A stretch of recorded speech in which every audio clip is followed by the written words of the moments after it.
First of all, hi. I'm glad there's still some warriors here on a late afternoon in Miami and with a beautiful day out there. So, first, thank you very much to Barizian for inviting us at Florida International University to be part of this. And it's interesting that the fact that everybody was asking was capacity building, and this is the last session. Well, next time let's put it a little bit in like in the first place, because we really have to work a lot in relation to how do we bring up to date and our different governmental and private sector data oriented institutions. And also, how do we look into the new challenges that are not in the middle term or long-term future, but that are happening, and we are addressing it today. And some of those challenges we'll bring up. But at the end of the day, whatever you do and whatever we do at the university is to guarantee attaining water security. That's what we need to bring to our communities and to our populations. So I think I have to point to somewhere. Okay, so let me just take a couple of minutes to let you know what our university is. So these are the numbers from our last report, which are for 2023. The report for 2024 will be available at the end of this month. We usually take 4 to 5 months to compile it, but for 2023, our institute, the Institute of Environment, where our UNESCO chair is, had about 78 graduate students being funded that particular year, and over almost 90 postdocs. Our expenditures for the year were 23 million, and that is not counting 36 million that were in grants. So it's a total of about 40 million a year. We have about 2,000 people working between graduate students, researchers, and faculty. And in terms of contribution to peer-reviewed literature, since 1993, we have about 2,000 publications, which in last year we had 121 peer scientific publications, which means that the scientific contribution of the people that work for us is quite notable. So who we are really, well, there he goes. Doesn't want to do anything else.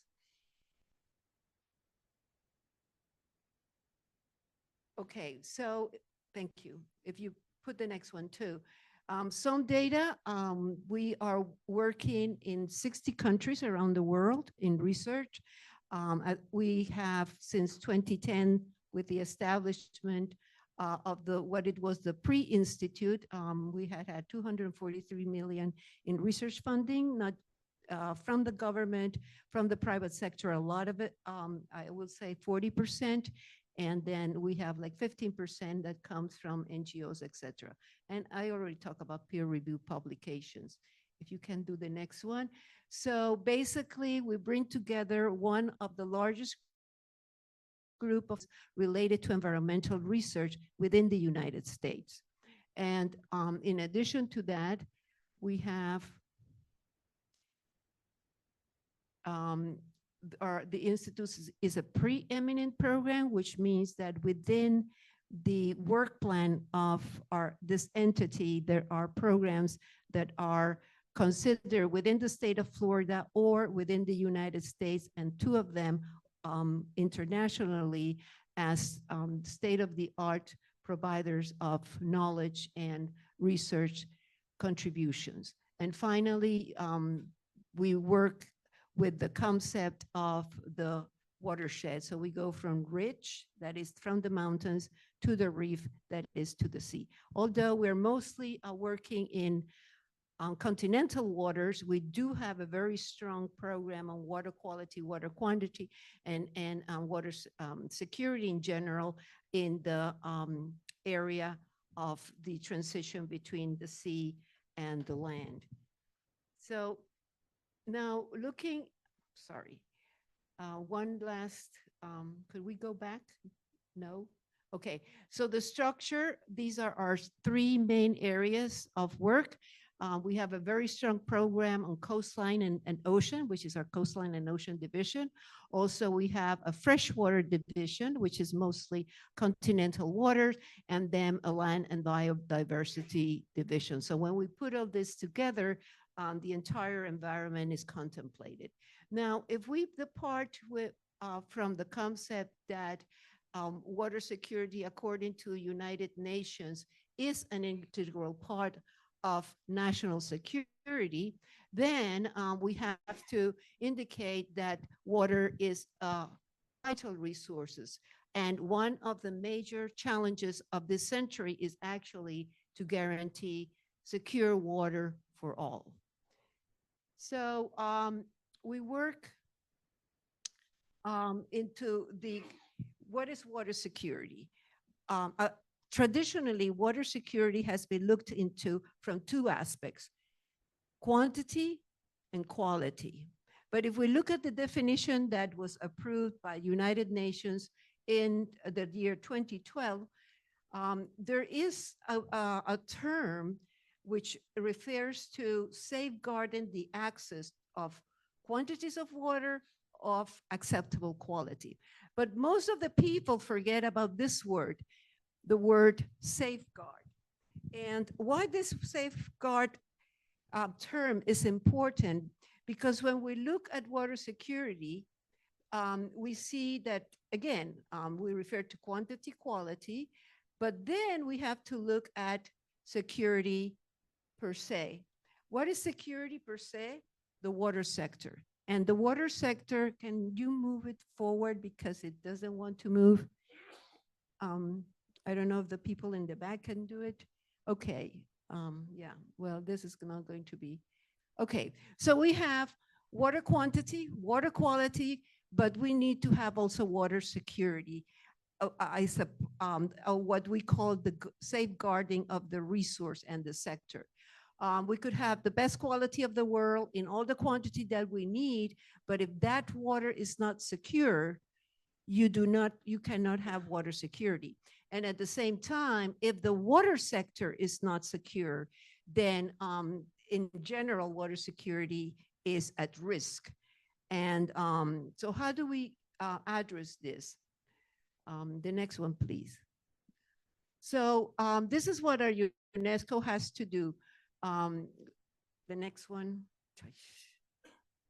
Okay, so we have to tackle water security through different components. One is research, second is education, and then sustainable partnership. Attaining water security is not just one sector or one institution and one group of people who's going to do it. It has to be multidisciplinary, multisectorial, and we have to have common goals at addressing. Now, our share is not just working within the United States, but mostly outside of the United States. And we have been given the responsibility to host the United Nations Intergovernmental Hydrological Program International Initiative on Water Quality, which means that all the United Nations programs related to water quality are coordinated through a institutional entity, which is at this day led by our university. And we do address the three aspects of water security. In terms of water quality, we specialize mostly in microplastic, emergent pollutants, and from soil to sea analysis. In water quantity, we're mostly talking about compounds events, and we'll explain what that is. And in safeguarding the resource and the sector, our main focus is in cybersecurity. So the next one. So water security is not just for drinking water, but it's also for the industry, for agriculture. Okay. Also recreation, and of course, the last one, the environment. Going to Water quantity, well, let's skip water quantity. You know a lot about water quantity, this crowd here anyway. So water quantity is an issue, but the most important aspect in water quantity is today is how much of the variations in the future of water are really because of human intervention or because of climate variability. And when you start looking at the new models that take into consideration not just hydromet data, but you bring in economic data, social data, cultural data, even the variations in the market, and you put all that together and analyze it. And these are, and all, you will see that the importance of the climate as we move forward, even if it's business as usual, stands to be less and less important vis-a-vis the interventions of humans. So when we categorize climate change as the most important issue that we have to deal with, we are really not making, at least what the models show is that we also need to consider the variations in the humanity, social, economic, and political aspects. And well, we are living in a very interesting political situation where factors that had nothing to do with the natural atmosphere or the national or the natural resources are having more influence than whatever other phenomena we consider. Talking about water quality, like I said, microplastic and emergent pollutant is now the major issue that we have to deal with. And we can see in different aspects here, not just because we find microplastic in our beaches, in our water, and inside some even microscopic beings, but also inside our bodies. So when we're gathering data, information about water quality is important as much as it is in terms of the quantity of the water, which is the hydrometeorological component of the data that we need to analyze water security. The next one, please, and just pass. And the most important here is that not even the US EPA or the European Union water quality criteria or standards are taking into account the percentages of these new emergent pollutants and microplastic. So there is a very urgent need to start looking at our codes, okay? And we have here an expert on water quality who is one of the defenders of these very important and very, I will say, needed reviews that has to happen in terms of water quality issues. The next one, please. This doesn't work anyway.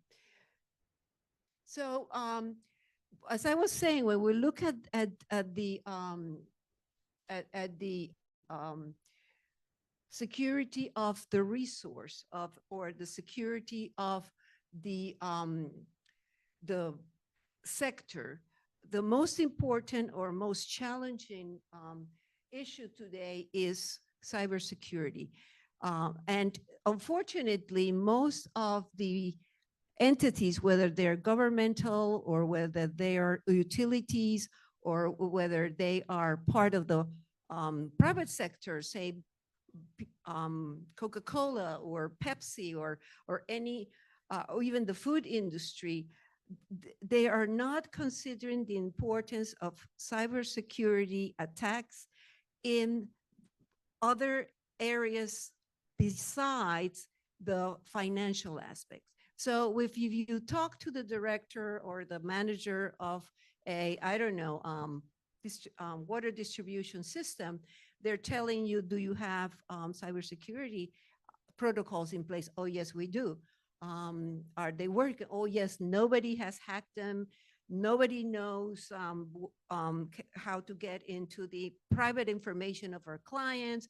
They're secure, their credit cards are secure. We are very good at doing cybersecurity.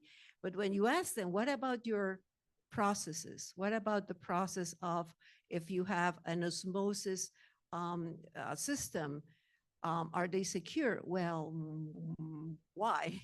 No, or is the processes of your distribution of water, can they be interfered? Yes, they can. Do you have ways of knowing that that is happening? Well, we don't. So today, if you do not secure the sector, and by the sector, I'm not talking just about the WASH sector, water supply, sanitation, and hygiene sector, but we're talking about hydropower. We're talking, the next one, please. We're talking about dams, and just keep going because water storage, water distribution, even the agriculture. All the system in agriculture today are mostly driven by computer programs. And if these computer programs are somehow hacked, you can imply. But then we have even major parts that are influenced and that are really dependent on computers. And let's just talk about the Panama Canal. Nothing is being done without having computers intervene. So hacking, ransomwaring, or even just plain terrorists can happen through these type of activities.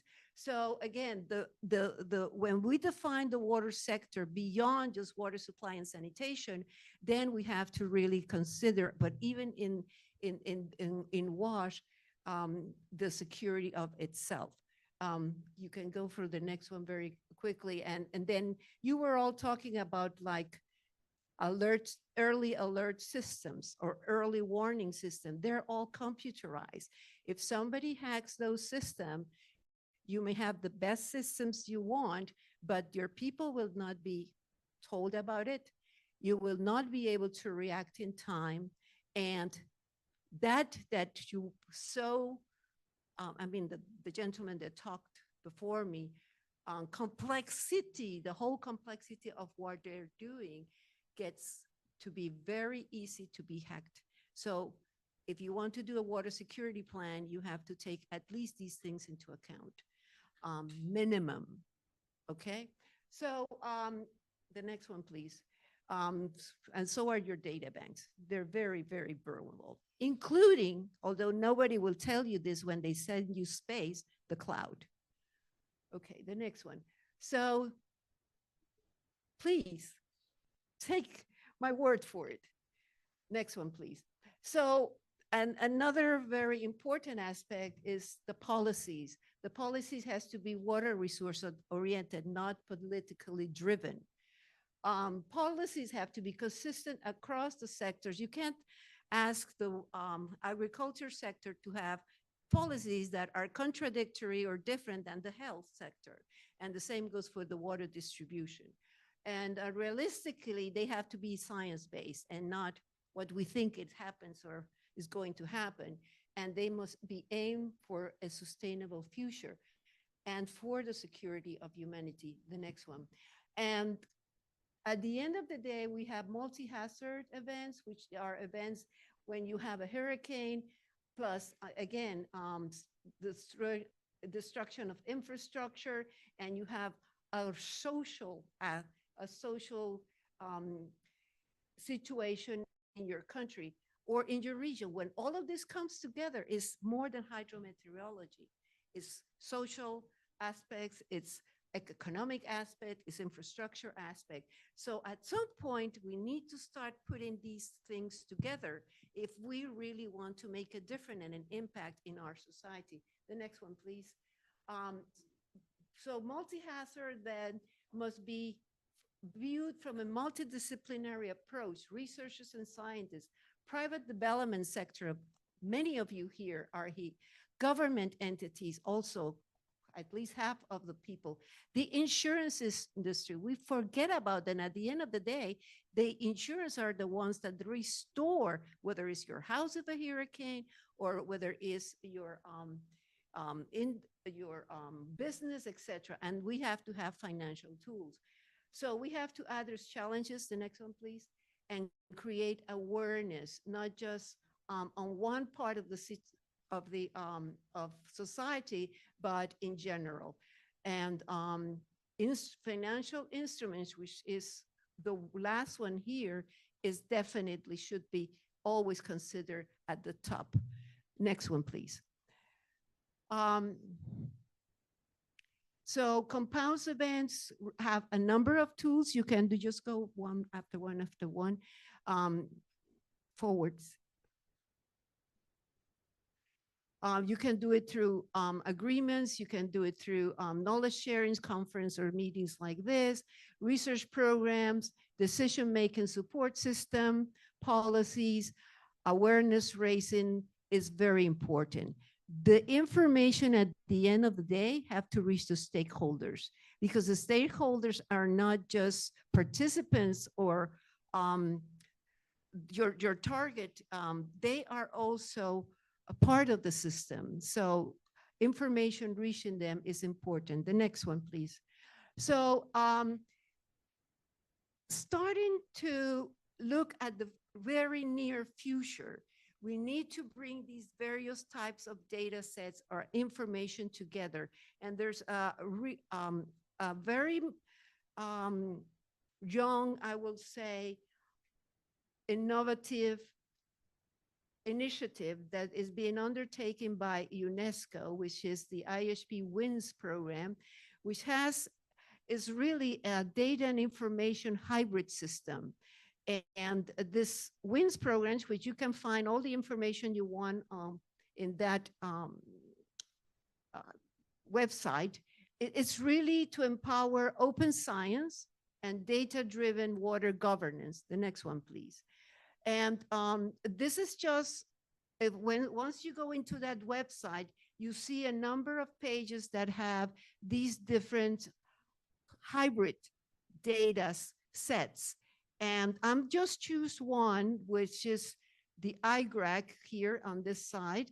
If you go to discover, because these are SID viewer provides groundwater related information to small island states, and a number of you are from small island state. If you click here, the next one, please, you will get a web page like this one that tells you what are the data or resources available, and you can explore. So in this particular database, we have groundwater indicators, exact values. We have groundwater indicators that are combined, and then the both indicators and value put together. If you want to reference this, you can have it here. If we click the upper one here, then you come to another site. The next one, please. And you will see information related to various aspects. And then that goes from power generation, agricultural, water supply, wildlife habitat, et cetera, and its interrelation to groundwater. So I would invite you to go in it, play a little bit, and see how these different indicators can reflect different states of these individual elements. So with this, the idea is to call upon a very important community of our countries, which is the Hydromet community, who are the owners, the real owners of very important information that is fundamental for water security, to call upon you to make a note of these new elements that are important to attain our final goal, which is to actually provide water security to our populations. And I hope that with this will be a good, I will say, finale for our colleagues from Parisian, and thank you very much for having us here.